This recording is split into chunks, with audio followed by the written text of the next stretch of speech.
दास धर्म समागम 14 फरवरी से 16 फरवरी तक किया जा रहा है, जिसके लिए प्रेस क्लब ऑफ इंडिया में एक प्रेस कॉन्फ्रेंस का आयोजन किया गया, जिसमें Vibhuti Trilochan Das, doctor Narendra Verma, doctor Anju Sachdeva, Australia से दीप दास, यूनाइटेड किंगडम से हैरी दास, दीपक व दास कोमल ने समागम के विषय में महत्वपूर्ण जानकारी दी। देखें खास रिपोर्ट। उसका मेन उद्देश्य है कि मानवता के कल्याण के लिए जब दास धर्म की स्थापना की गई थी, तब से हम इसे मनाते चले आ रहे हैं। लेकिन जो जो हमारे मिशन का साइज बढ़ रहा है, हम संसार के बहुत से देशों में पहुंच चुके हैं, जैसे यूके है, कनाडा है, अमेरिका है, ऑस्ट्रेलिया है, अफ्रीका की कुछ आगे कंट्रीज है, जिनमें हमारा मिशन बहुत अच्छे से एस्टेब्लिश हो चुका है। तो जो जो हम बड़े हो रहे हैं, हमारा ये जो प्रोग्राम है ये भी बड़ा हो रहा है। हमारे यहाँ पर संगत जो आती है इंटरनेशनली काफी आती है इन सारी कंट्रीज से, तो एक तरह से पूरे साल में हम मिलकर बैठते हैं, अपना जो पूरे साल हमने कार्य किया है या फर्दर करना है उसके बारे में भी हम आपस में विचार विमर्श करते हैं अपनी पूरी इंटरनेशनल टीम के साथ। इसके अलावा बहुत सारी चैरिटेबल एक्टिविटीज इसके अंदर की जाती हैं, और इस बार का जो विशेष आकर्षण रहेगा वो रहेगा 15 फरवरी को पूरे देश से जितने भी प्रमुख सनातन के जो संत महापुरुष हैं उन सभी को निमंत्रण दिया गया है। सभी से कुंभ में भी हमारी मुलाकात हुई है और बहुत सारे उनमें से संतों ने आना जो है उसको भी अफर्म किया है कि वो पहुंचेंगे। तो 15 फरवरी का दिन हमारे यहाँ पर मेनली बहुत सारे सनातन के प्रमुख जो पूरे देश के संत हैं महापुरुष हैं उनके स्वागत और उनसे मिलन में जाएगा। 14 फरवरी को मेनली हमारे यहाँ पे बहुत सारे हजारों सुहागिनें एक कलश यात्रा निकालेंगी, जिसके अंदर पूरे एरिया में ये एक अनाउंसमेंट होगी, एक सेलिब्रेशन की शुरुआत होगी कि हम अपना 3 दिवसीय प्रोग्राम करने जा रहे हैं और हमारी देश विदेश से आई हुई संगत के साथ सत्संग कीर्तन का प्रोग्राम होगा। सभी श्रद्धालुओं के लिए फ्री लंगर का वितरण होगा। चैरिटेबल एक्टिविटीज होंगी बहुत सारी, जिसमें कि आंखों के जैसे कैंप होंगे जिसमें फ्री चेकअप हजारों लोगों का किया जाएगा 3 दिन में। मेन हॉस्पिटल्स जो हैं दिल्ली के उनके साथ मिलके अगर कुछ केसेस ऐसे निकलते हैं जिनको मोतियाबिंद का ऑपरेशन करना है या कोई इस तरह का ट्रीटमेंट चाहिए, तो वो भी सचखंड नानक धाम की तरफ से बिल्कुल फ्री आयोजित किया जाएगा। इसके अलावा कानों के भी जो स्पेशलिस्ट टीम आएगी वो भी फ्री चेकअप करेगी, फ्री मशीनें वितरण की जाएंगी। किसी को फ्री अगर कोई इस तरह की क्लास से आ रहा है कि अफोर्ड नहीं कर सकता तो उनको फ्री आगे इलाज के लिए वहां पर हमारी तरफ से ट्रांसपोर्ट का वो करके प्रबंध भेजा जाता है आगे। और भी बहुत सी चीजें रहेंगी। 16 को जैसे मेन हमारा सत्संग और कीर्तन का रहेगा, जिसका लाइव जो है वो पूरे वर्ल्ड में जाता है, बड़े बड़े मेन चैनल्स में जाता है और पूरे वर्ल्ड से लोगों से सुनने के लिए भी आते हैं। तो दूसरा पार्ट जो हमारा सवाल था उसका जवाब दे देते, जो कि सनातन के विरोध में जो चल रहा है और सनातन धर्म पर धर्मांतरण जो हो रहा है उसके बारे में आपका क्या, आपके संगत का, सचखंड संगत का क्या कहना है? देखिए, गलत है कि सनातन के ऊपर इस तरह का कुछ भी जोर जबरदस्ती का किया जा रहा है या धर्म को परिवर्तन करने के लिए किसी तरह का भी प्रेशर कहीं से आ रहा है। हमने सनातन को हमेशा से सपोर्ट किया है, हमने भारतवर्ष को हमेशा से सपोर्ट किया है। कभी भी देश के विरुद्ध कुछ भी कार्यवाही, कहीं भी गतिविधि मिली है, हमारे सेवकों ने एकजुट होकर साथ में खड़े होकर उस चीज का विरोध भी किया है और देश और राष्ट्र और गवर्नमेंट और जनता का हर तरह से समर्थन भी किया है। अब कुंभ में जैसे हमारा सबसे बड़ा एक शिविर लगा है जिसके अंदर रोज 20 से 25 हजार लोगों को लंगर भी दिया जा रहा है। वहाँ बहुत बड़ी टेंट सिटी बनी है जिसमें ठहरने का भी विशेष इंतजाम है। ये सचखंड नानक धाम की तरफ से एक बहुत बड़ी गतिविधि है सनातन को सपोर्ट करने के लिए। हमने अपनी संगत और बहुत से श्रद्धालुओं को इंस्पायर किया है कि आप कुंभ में पहुंचिए, और क्योंकि ये सनातन का सबसे बड़ा पर्व है तो इसमें हमने खड़े होकर और हमारे सेवादारों ने खड़े होकर हर तरह से योगदान दिया है, हर तरह से सेवा लगाई है। और कुछ चीजें आप बोलेंगे डॉक्टर? जी, सबसे पहले तो सनातन का जो सही अर्थ है, सनातन ये वाला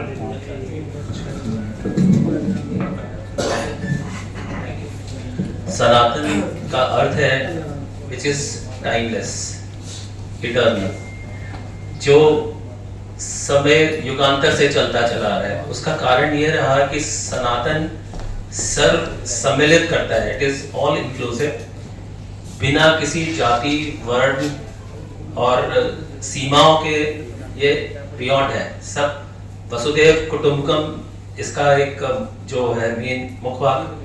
तो सनातन में ये जो कुठाराघात किया जा रहा है, उसमें थोड़ा सा प्रचार और प्रसार सनातन का, यहीं पे संतों का, महापुरुषों का यहाँ पे योगदान और महत्व आता है कि उन्हें शिक्षा एक बहुत बड़ा एक जो है एक फैक्टर होता है शिक्षा की, लोगों के अंदर, जन जनता के अंदर जागरूकता और वो पैदा करनी, ताकि उनको हमारी जो ये लेगेसी, जो विरासत है हमारी, उनके बारे में हमें पता लगे कि सनातन है क्या।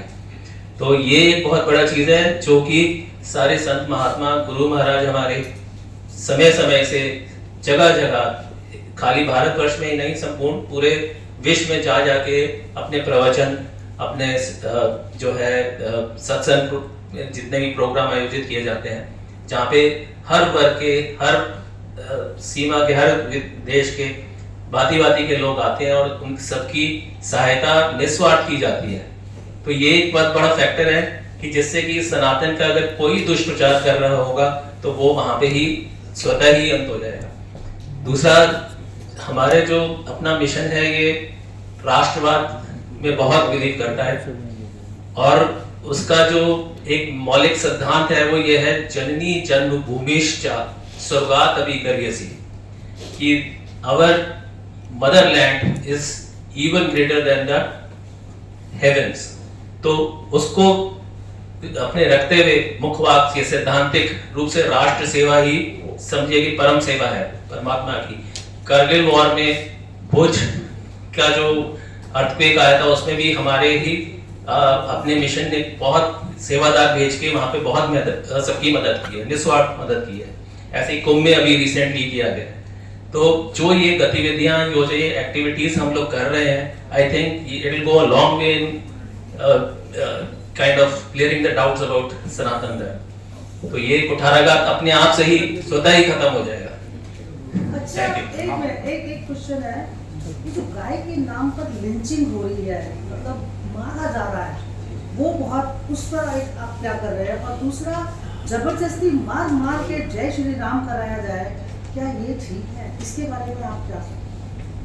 मैंने इसका आई थिंक मैंने पहले अपने इसके उत्तर में जवाब दिया। सनातन कभी भी रेडिकल फेनेटिज्म को प्रोत्साहन नहीं देता। सनातन इज टाइमलेस।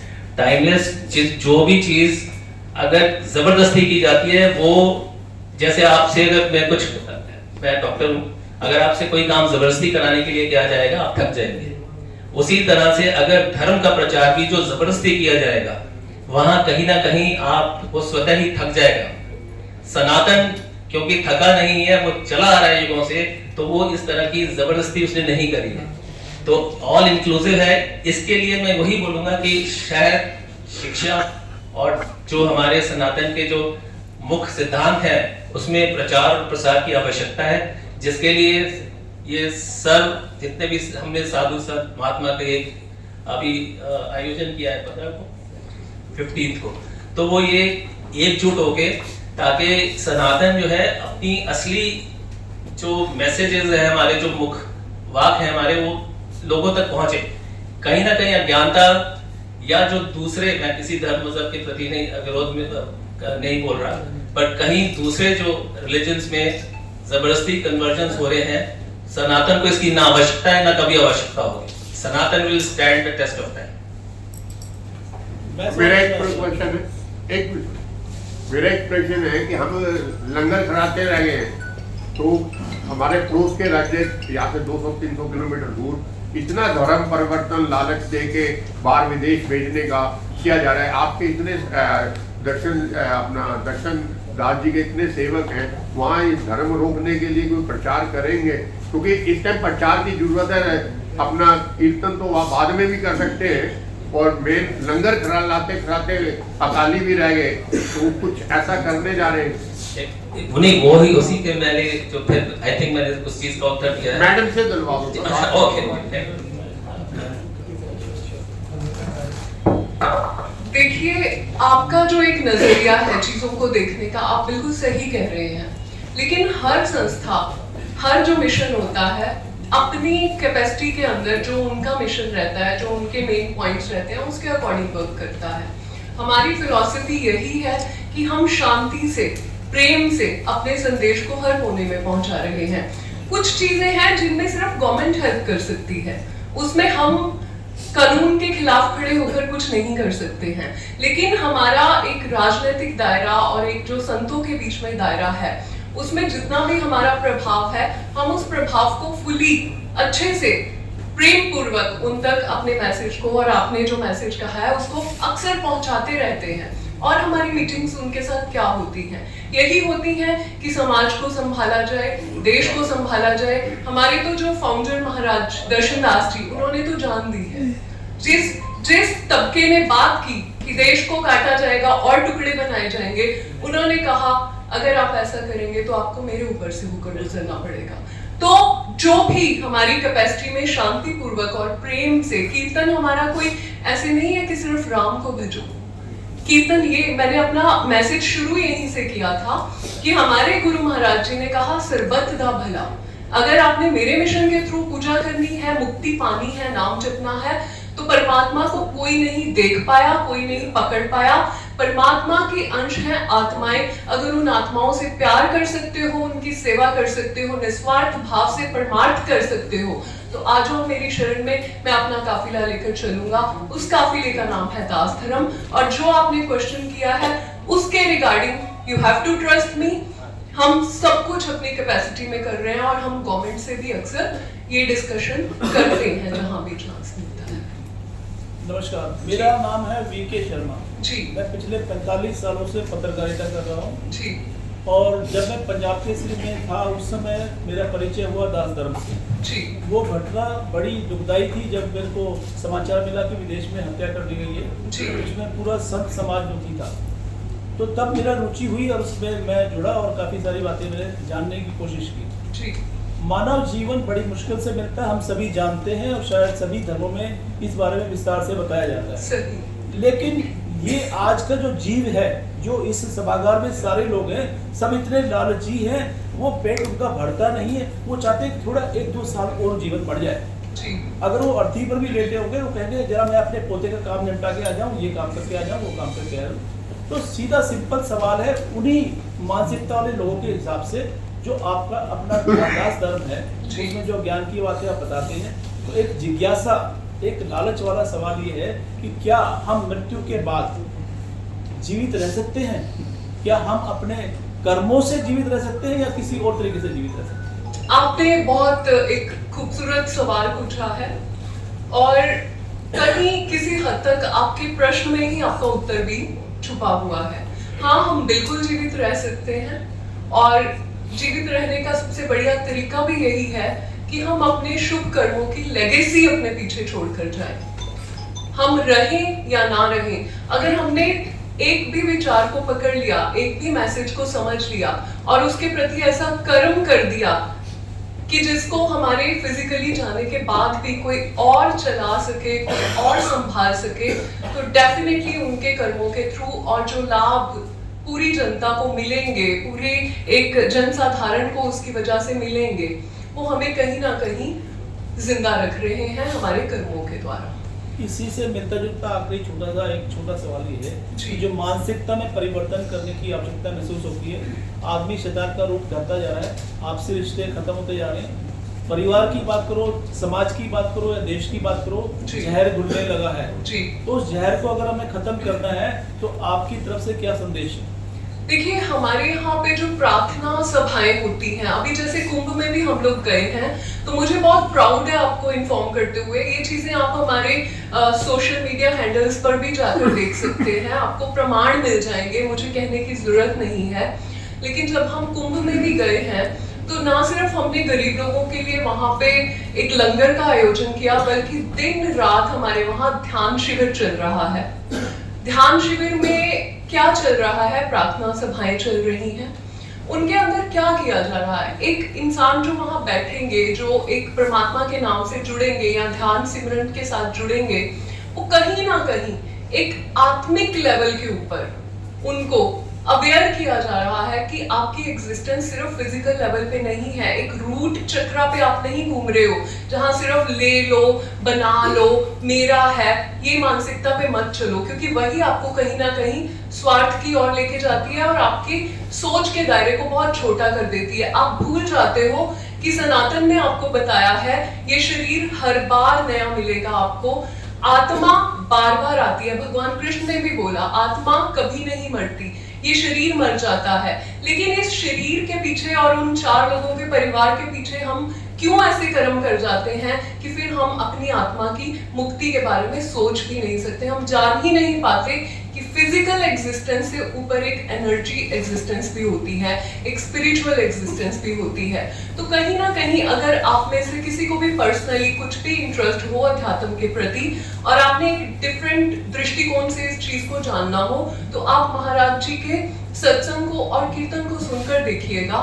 उसमें हम कुछ ऐसा वो नहीं कर रहे जो लकीर के फकीर की तरह चलता आ रहा है, बल्कि उसमें आपको रेवोल्यूशनरी चेंजेस एक आपकी सोच के अंदर आएंगे सुनने के बाद। वो सुनने के बाद ही आप समझ पाएंगे। और पर्सनली मैं दूर क्या जाऊं, मैं खुद मेडिटेशन जो है सेशंस लेती हूँ और उसके अंदर मैं यही सिखाती हूँ कि 2 बातें आप जान लीजिए। आजकल स्ट्रेस इतना बढ़ चुका है कि ना चाहते हुए भी आप कुछ भी खा लीजिए, कोई भी एक्सरसाइज कर लीजिए, आप स्वस्थ रह ही नहीं सकते। उसके लिए आपको ध्यान से जुड़ना पड़ेगा, अंतर से जुड़ना पड़ेगा, अपनी इतनी चारों तरफ बिखरी हुई एनर्जी को अपने अंदर सेंटर करना पड़ेगा, तभी आप हील होंगे। और जब एक इंसान हील होता है वो अपने साथ सैकड़ों लोगों को हील करने की पावर रखता है। कुंभ में जिस दिन स्टैम्पीड हुई है, हमारे जो सेवक थे वहां और गुरु महाराज जी खुद थे, आप लोग ये सब जान पाएंगे जब आप न्यूज में देखेंगे और सोशल मीडिया पे जाएंगे। उन्होंने परवाह नहीं की, जहां सब शिविरों ने अपने पर्दे गिरा दिए क्योंकि जनता इतनी आ गई थी, सबको डर पड़ गया अगर सारी जनता अंदर आ गई तो हम करेंगे क्या, हम तो खुद दब के कुचल के मर जाएंगे। वहां सचखंड नानक धाम ने अपने शिविर के गेट खोल दिए। उन्होंने बोला ठीक है, हमारे पास अगर 1000 पानी की बॉटल्स पड़ी हैं, 1000 लोगों को पिलाओ, कोई बात नहीं, किसी का दम नहीं घुटना चाहिए। महाराज जी ने खुद अपने दोनों हाथों में छोटे बच्चे को ऊपर उठाया क्योंकि उसका दम घुट रहा था और उसकी माँ की हाइट बहुत छोटी थी। हमारे जो महाराज जी के साथ ड्राइवर थे, कम से कम 5 लोगों की जान उन्होंने बचाई है। हमारे यहाँ और मेंबर्स खड़े हैं जिन्होंने वहां राइट अवे जो जरूरी ट्रीटमेंट्स चाहिए थी अपने अंदर शिविर में खींच के लोगों को दी। फर्क नहीं पड़ता कि हम पूरे कुंभ के या पूरे सनातन के उन श्रद्धालुओं के लिए क्या कर पाए या नहीं कर पाए, पर उस दिन जो हमारी कैपेसिटी में था वो सब उन्होंने किया। और मेरी स्पेशल रिक्वेस्ट है, आप लोग प्लीज ध्यान दीजिएगा, मेरी स्पेशल रिक्वेस्ट है, डेफिनेटली इन न्यूज को आप ढूंढिएगा और फॉलो कीजिएगा। आपको पता चलेगा कि हर संस्था अपनी कैपेसिटी में कितनी ब्यूटीफुली काम करने की कोशिश कर रही है। और हम सचखंड नानक धाम की तरफ से गर्व से कहते हैं कि जहां जैसे भी हम जो कर पाए हमने मानवता के लिए किया है और परमात्मा हमें समर्थ रखे, हम आगे भी करते ही रहेंगे। उनमें इतने सारे लोग मरे जी, तो मुसलमानों ने भी पूरे गेट खोल दिए थे, लंगर किया था, इतने सारे लोग मरे, उसके लिए क्या मतलब वो मोक्ष, एक बाबा कहता है कि वो मोक्ष हो गया जी। तो ये इतने सारे लोग मरना तो सनातन हमारी आस्था क्या खराब थी? देखिए, मिसमैनेजमेंट की वजह से मरे जी। 7,500 करोड़ रुपया जो खर्च हुआ। देखिए, दोनों ही बातें हैं। गवर्नमेंट भी अपनी कैपेसिटी में सब कुछ कर रही है, आप ये नहीं कह सकते कि गवर्नमेंट नहीं कर रही है, मैं तो ये बात को मानती हूँ। दूसरी तरफ जनता भी कई बार ऐसे हो जाती है कि अपनी सोच को बड़ा नहीं कर पाती है, तो उस चीज में हम उनको डेफिनेटली यही मैसेज देते हैं कि आपने समझदार बनिए। ऐसा नहीं है, बहुत कारण निकल के आते हैं, लेकिन हम जहाँ प्रेजेंट थे और जो हम कर सकते थे हमने उस मोमेंट को संभाला है। मैं अपने सेवादारों के लिए जो हमारे दास धर्म के अंदर सम्मिलित है और जिन्होंने पूरे तन मन धन से उस समय जान लगाई है बचाने के लिए, मैं उन सबको बहुत अप्रिशिएट करती हूँ। और मैं यही दुआ करती हूँ कि गवर्नमेंट ने जितना अच्छा काम किया आगे और अच्छा कर सके। मैं नहीं कहती कि कोई जानबूझकर पब्लिक के अगेंस्ट कम काम करता है, मैं इस विचारधारा से सहमत नहीं हूँ। मेरा रिक्वेस्ट है सबसे, आज हम समर्थ हूँ, आप लोग बेटर जानते हैं, आप न्यूज कवर करते हैं, लेकिन मैं आपको ये बता सकती हूँ कि हमारी जो संस्था है वो अपनी कैपेसिटी से बहुत ऊपर जाकर हेल्प कर रही है। और गवर्नमेंट से भी जब जिन नेताओं से बात होती है, गुरुजी की कभी मुलाकात होती है, वो यही कहते हैं जो मैंने आपको ओपनिंग लाइन बोली थी कि स्वार्थ के परे जाकर परमार्थ किया कीजिए, परमात्मा सबको बहुत कुछ देगा। मैम स्पिरिचुअल की बात करूँ तो मैम जैसे ध्यान लगाने की आपने बात की, तो ध्यान कई बार होता है कि लग नहीं पाता, तो उसके लिए क्या करें? देखिए टेक्निक्स होती हैं, यही जब हम शिविर करते हैं, ध्यान शिविर, तो उस चीज में हम यही तो सिखाते हैं कि वहीं बैठे बैठे फोकस कैसे करना है। उसके लिए मैं ट्रेंड भी हूँ, मैं इंटरनेशनली यूनिवर्सिटीज में जाकर भी सेशंस करती हूँ, मैं इंडियन ही नहीं नॉन इंडियन लोगों के साथ भी करती हूँ। और उसमें यही होता है कि जब आपको एक बंद कमरे में बिना गैजेट्स और सब चीजों में बिठाया जाता है, तो कुछ टेक्निक्स हैं जिनके द्वारा आपको गाइड किया जाता है और आपका ध्यान ऑटोमेटिकली लगता है। और फिर भी मैं आपको एक और बात बता दूं, अगर आप कुछ नहीं कर पा रहे हैं तो करत करत अभ्यास के जड़मत होत सुजान, अभ्यास करते रहेंगे, इंटेंशन सेट कर लेंगे, क्या है ऐसी चीज जो परमात्मा या यूनिवर्स आपके लिए नहीं करेगा, वो डेफिनेटली करेगा।